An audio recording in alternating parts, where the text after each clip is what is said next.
టంటడాయిన్ ఇదే నాకు hand bag. ఈరోజు నేను మా మమ్మీ వాళ్ళ ఇంటికి వెళ్తున్నాను. ఎందుకనంటే మా పెద్దక్కకు సారె పెడుతున్నారు. మీరేమంటారు? మేమైతే సారె అంటారు.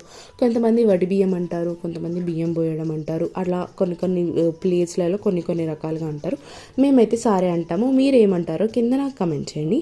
మీకు ఎప్పుడు చెప్పలేదు కదా, మేము ముగ్గురం సిస్టర్స్ అనమాట.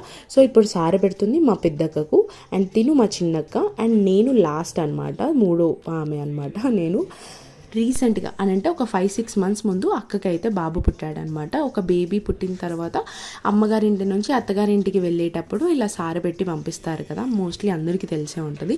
సో సేమ్ అనమాట, మేము కూడా ఇప్పుడు అక్క అత్తగారింటికి వెళ్తుంది కాబట్టి మళ్ళీ సారె పెట్టి పంపిస్తున్నాము. ఇంకా మ్యాండేటరీగా ఫ్యామిలీ ఫోటో తీసేసాము. నాకు మా అమ్మకి అయితే ఏ ఫంక్షన్ అయినా వంట చేయడం అయితే అస్సలు తప్పదనమాట. ఇంకా వంట చేసేసిన తర్వాత మేమందరం మంచిగా తినేసేసాం. ఒక ఆడపిల్లకి మా సైడ్ మేము ఎలా సారె పెట్టి పంపిస్తామో మీకు నెక్స్ట్ వీడియోలో చూపిస్తాను. అప్పటి వరకు ఈ వీడియోని లైక్ చేయండి, ఛానల్ని సబ్స్క్రైబ్ చేసుకోండి ప్లీజ్. బాయ్.